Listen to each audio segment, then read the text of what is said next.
everyone, welcome back to Scared in the Name of Science, Season 2, Episode 4, Fairy Rings and Habitats. Now, we had a bit of an issue last week with an imposter breaking ranks. I think we've managed to get this sorted now, though. Yeah, I'm back. I'm me, I'm good, we're all fine, I think. I feel like I'm going to miss the imposter with some of their more reasonable takes on things. You mean you don't love trying to convince someone of science when they believe in everything? Everything but science, it feels like sometimes. Yeah, well, you know. So, Rox, do you remember where we left off from our episode discussing liminality? Absolutely. So liminality was about the in-between spaces and stuff like that, and you just got on to talking about mushroom. Yes, mushrooms. I'm very excited to be talking about mushrooms and fungi today. They are a fantastic vegetable. I think they are very, very cool. Mm-hmm. So, when we consider a mushroom, we most likely think of it as in the fruiting kind of sense. The part we see, the part we sometimes eat, or can visualise popping out of woodlands and that kind of area. Sure. But the most interesting aspect of fungi is the mycelium network. Now, the reason why it's so fascinating is because this established underground network is actually kind of like a mushroom intranet. Ooh. It connects with plant roots, tree roots, and other mushrooms kind of in that network. Mm-hmm. And this established communication aids in the transfer of nitrogen, carbon, and plant essential minerals. These cool, funky little like networks can benefit trees and plants that are part of the network by facilitating the distribution of nutrients. Mm-hmm. However, it's more done in the interest of the mushroom itself rather than being like a generous helping other thing. Not trying to like personify mushrooms too much. They don't have like motives, but it's to ensure their own survival rather than the survival of other species. The point I'm trying to make is that if you think about it, mushrooms and fungi are incredibly liminal. Mm-hmm. We only see the fruit and we seldom consider the underground network of mycelium. Mm-hmm. In a sense, this kind of underground network system that we might be able to visibly see, we don't really... I mean, aside from, I'm sure, research scientists who might be able to find a way to kind of delve into communications, from, like, a human perception with now instrumentation standpoint, we are not a part of that. Mm-hmm. It is almost in a different plane entirely. Yeah. And a mushroom can transition between those two planes in a way. Rox, what do you think? Yeah, no, I can totally get on board with the idea that, just like with the Fey realm and Ghost to a certain extent, we only see the tip of the iceberg, we don't see the full neural network that's going on underneath. Mm-hmm. And I think I watched a documentary a little while ago. They have looked into the mycelium network for mushrooms and found that it's like brain synapses firing, and that's how they communicate through there. Yeah, no, I'm totally with you on board with this. This is like the first theory we can 100% agree on. Yeah. That the fruit that we see above ground is just the tip of the iceberg with this whole vast network underneath that needs more exploration and needs more understanding, and that we as the most non-scientific humans that haven't spent time studying this don't probably comprehend or understand enough. Yeah, absolutely. Yeah. So high five, we agreed on something. Woo! So, with this idea about the fact that they can transition between those two planes, I'm saying quotations around planes, but that's fine. Sure. It's really fitting that they are then associated with fairies. Yeah. What's quite interesting is that these rings are also associated with the landing sites of shooting stars or places where lightning strikes. Cool, I didn't know that about shooting stars. Yeah, obviously. That's really cool. This is more folktale basis rather than they have been observed in these areas. I'm just saying what has been, colloquially said in folklore. I didn't know that though, that's very cool. Yeah. Some tales of a fairy ring says that they are made when fairies join hands and dance in a circle. This creates a little ring of mushrooms. Cute. In some Welsh folklore, people have heard seductive voices coming from these rings and feeling no hunger once they've been stepped inside them. Oh. So there does seem to be like a magnetic pull to these rings in certain descriptions. Sure. Rox, have you ever heard of fairy butter? I'm a little bit nervous to ask what this is, because no, I haven't heard of fairy butter. Do I want to know what fairy butter is? Well, fairy butter is the folk name of a particular type of fungus. Oh, phew. What is interesting about this fungus is that it apparently just appears. It grows so quickly that it might not be there one day and the next day it is. Oh. And it's supposed to look like butter that's been like thrown around or like chewed a bit. Oh, so interesting. It's just kind of like this lumpy yellow material. Interesting, because I remember last season we talked about a case where they thought it might be fairies, and there was a butter that had been eaten in the kitchen. Yeah. So I wonder maybe that was fairy butter instead. It wasn't actual butter. If you'd be able to look at an image of fairy butter, which we will include in Yeah. the video, I think you'll be able to tell that it's clearly not butter. Oh, It okay. just looks a little bit like butter. Okay. It's not like, which one's which? Kind of Is it thing. cake? Yeah. Oh, God. What's also interesting about this is that apparently, if it's found in your home, it's supposed to be like a sign of extreme good luck, and that it's a blessing. Oh, I don't know about that. Both from a personal standpoint, if I was ever cutting around my home and all of a sudden there was mushrooms growing where mushrooms should not be growing, I would certainly not be considering this good luck. I would be terrified for the structural sound, like how safe my home is. Yeah. And I'd be going to sleep thinking there's spores in my house. Yeah, having one of my first places that I lived in, we used to call the cave because there was mushrooms growing in the shower. So, Ew. yeah, no, don't live in places with mushrooms growing in it. That's a bad idea. I mean, I've grown oyster mushrooms in my own house from mushroom growing kits. Right, but the spores, But the spores. It was like, it's limited to where they were, you know? It's not like, if I was growing it in a wood pile, yes, I'd be concerned. Yeah, it's but- not like it sprung up out of nowhere. Right, and then equally, if I was then cutting around my house and I found some oyster mushrooms growing out of a crack in the floor, I would almost definitely be calling in, like, a mushroom exterminator or whatever they're called. You wouldn't eat those ones? No, certainly not. Okay, I try not to eat random mushrooms that I find. I like to know exactly what it is. that's fair. So back to the fairy rings. So fairy rings are actually purely the result of that kind of underground mycelium network, this kind of circle. So what happens is the mushrooms will pop up in a ring pattern around the circle of mycelium. So mycelium apparently moves outwards from a centre as they seek nutrients, and as they do that, it widens the circle and the centre eventually dies off. Then the mushrooms pop up, which forms this living ring. Other than the fact that it looks portalish due to the circular nature, there is nothing inherently magical about a mushroom ring. Interesting, okay. Don't know if I agree with that, but yeah, crack on. This isn't something that I need to have any citations on. They're naturally occurring enough that if people were vanishing into alternative realms by stepping into one, it would be a lot more of a reported concern. Yeah, and I I'm mean, I sure guess. there would be an organisation dedicated to finding and neutralising fairy rings. Additionally, I've walked through enough and continue to exist in this plane. You know what my answer to that's going to be, though? It's going to be that they don't want me. Yeah, and it I is understand exactly that. that. I would not choose to kidnap me either. However, I did say it was from personal experience and therefore not very good proof. But have you ever stepped foot in a fairy ring? No, I'm not stupid. What do you mean? You know, it's a mushroom circle. Yeah, that's connected to fairies that you could disappear through. There are literally, like, what was his name? Reverend, the, like, main dude who wrote a book about fairies called, like, The Secret Commonwealth of Fairies, literally went missing for, like, 2 years and then turned up dead in a fairy ring. I did not know that. That's very cool. Yeah, Okay, so- it's not cool for the guy, but it's cool to Yeah, as a no, story. I am not stepping in a fairy ring. You could not pay me to do it. Fair enough.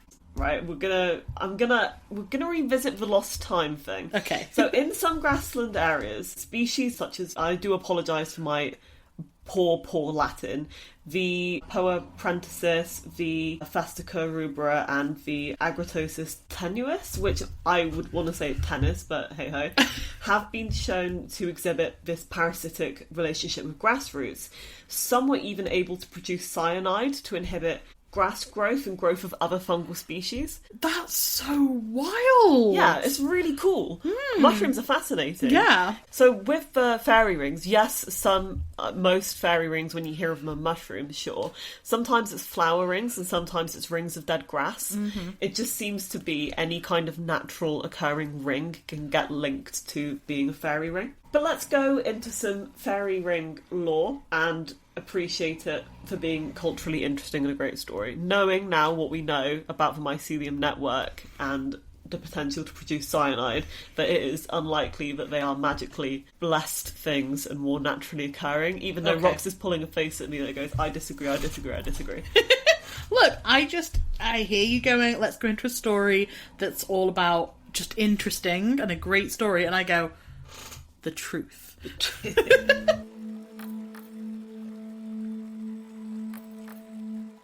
In some Welsh folklore, in Welsh, fairy rings are known as, I do apologise for, again, abysmal pronunciation, Culch the Tylwyth. Across most stories of the fairy ring is that the person who discovers one may see dancers or hear music coming from within, and in that way they act as a lure to unsuspecting mortals. A really interesting blog post I found called Living Liminally speaks of two tales that they had encountered of passing into the fairy ring. Now, these are stories that have been collected from other sources, so if you do want to look into that, we keep all of our references and you can just go digging through that blog post. So, in one story, a young boy called Robin Jones entered a fairy ring and after spending a few hours with the fairies, asked to go home, where he found that 100 years had passed. Yo. In another, a man watched a fairy ring and found out afterwards that he had lost 15 years. Just from watching it? Yeah, he was watching it so intently that 15 years had passed. A common theme in these type of tales is that once you have encountered the ring, it is the fairies that choose to let you go, or you have to be rescued. Some people lose hours, some minutes, and others years. Mm-hmm.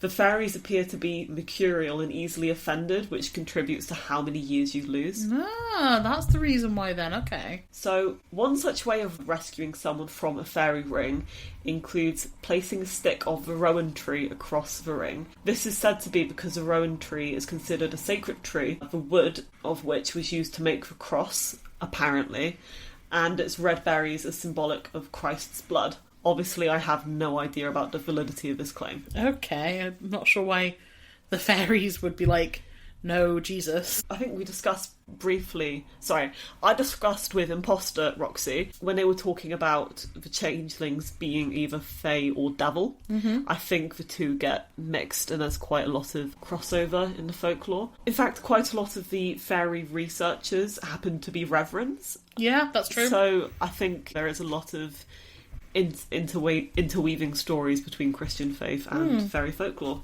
Other noteworthy places that a fairy portal may be around are springs, rivers, bogs, caves, hills, and groves of sacred trees, especially hawthorn. Now, I think you said previously about water being very connected with fairies and ghosts. And absolutely. Yeah, it sounds like from the tales you're 100% correct with that. I think it's important to note as well that last season we did an episode on the Ladies of the Lake. There is a lot with regards to Welsh folklore suggesting that these Ladies of the Lake are in fact fairies and not ghosts. So if you are interested in that aspect of it, go and listen to that episode. Yeah, 100%.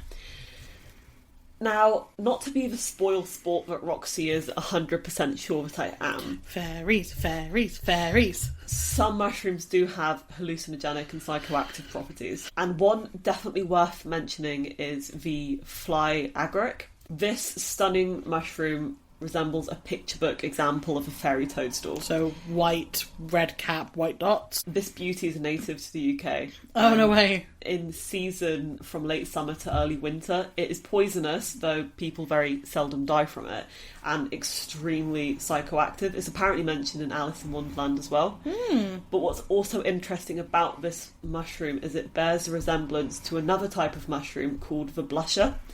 This mushroom is also native to the UK and can vary from reddish to brown in its cap. This mushroom is edible once cooked, which the fly agaric is not. Right. So, Rox, do you think it's possible that people could accidentally consume the wrong mushroom and due to being primed with folklore knowledge on fairy rings, which a lot of people who grow up in the UK are, because it is such an integral part of folklore here, that this could cause people to hallucinate a fairy experience? I mean, I can't say no, because yes, I can't, it could definitely lead to what people would... Yes, it definitely could lead to that. However, I do think also, though, there are a lot of people who have seen things that haven't eaten hallucinogenic mushrooms and things like that, you know? Especially when all these stories come from, little kids. I find that a little bit more difficult to believe, just because, yes, kids make stuff up, but also it's less likely, I think, for kids to go and randomly eat mushrooms and No, then... I disagree. No? No, on. I've seen so many kids who just desperately want to like just eat stuff they find growing, like especially like young children. Maybe an 11-year-old, no, but a toddler to 5. But do you really think a parent would let their kid go out if they knew they were like... Yeah, but a lot of these scavengery. Are historical accounts where people actually probably wouldn't have cared. There's so many more stories of like fear-inducing things back then, so that kids wouldn't go and do stuff like that. Yeah, but it didn't stop them, did it? I mean, I guess maybe not. Like, I know. Yes, I think it could lead to it. Is your ultimate question? But I do appreciate that it doesn't perfectly explain every single encounter, because people are not, especially the adults, are not just eating mushrooms off the floor. Yeah. At least I hope not. But we'll move on.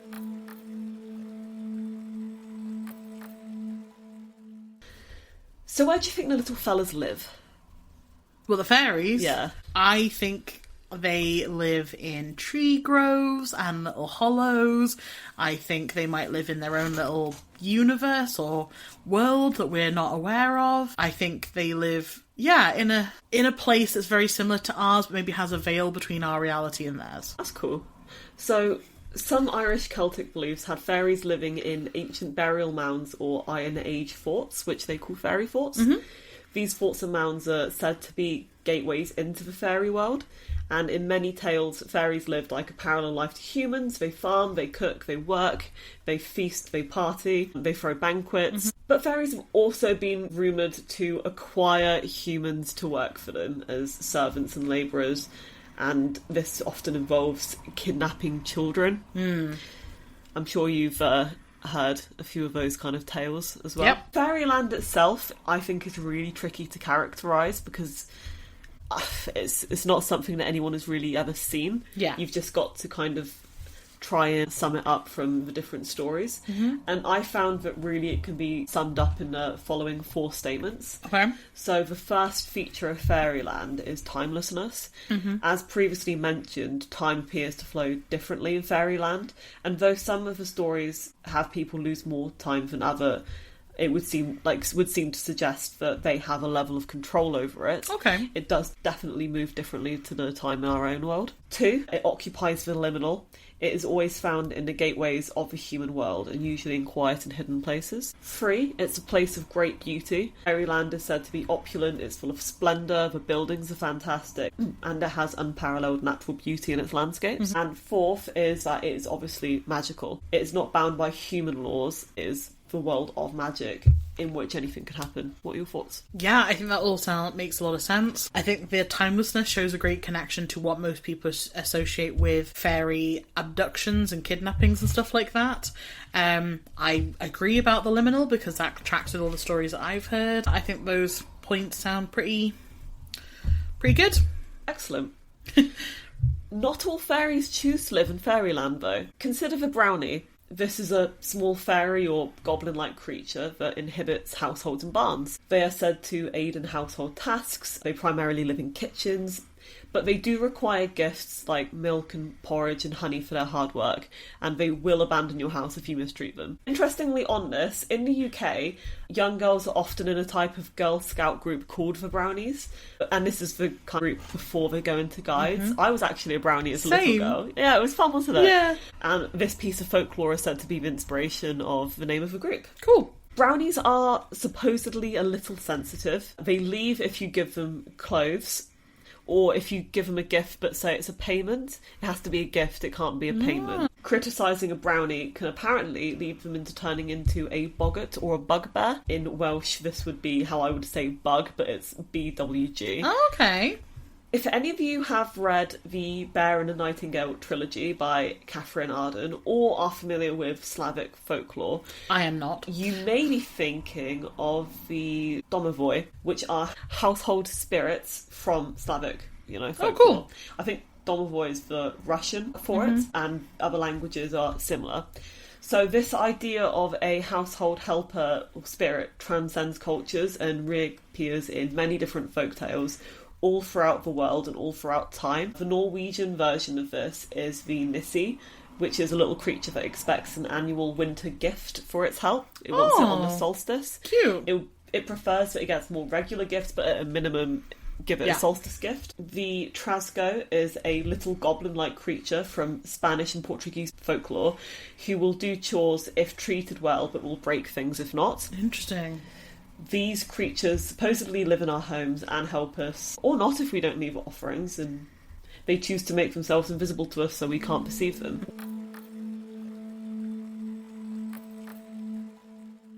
Rox, would you want one, or is River one goblin enough to be running around your household? River is definitely a goblin enough running around my household. Me and my partner, we hear of the team, if things are going missing a lot and stuff like that, we blame the fairies. That's just like a running thing for us. I guess I kind of live with the expectation that fairies are all around all the time anyway. So, yeah, I'll have fairies. They can come along and have fun. I will absolutely forget to give them gifts, though. So if they want gifts and stuff, this is not the household, because I will promptly forget. I will say, blaming everything on the fairy seems like a very cute conflict resolution, kind of thing. Like, you don't blame each other, it's obviously the fairies. It's not even blaming each other, it's that kind of thing of like, oh, I've lost this, and then a few days later, I've lost this. Have you seen this, babe? No. Must be with the fairies then, I guess. It's just, I guess it's something I've always done, and my mum always did it as well. Oh, that's really sweet. Yeah.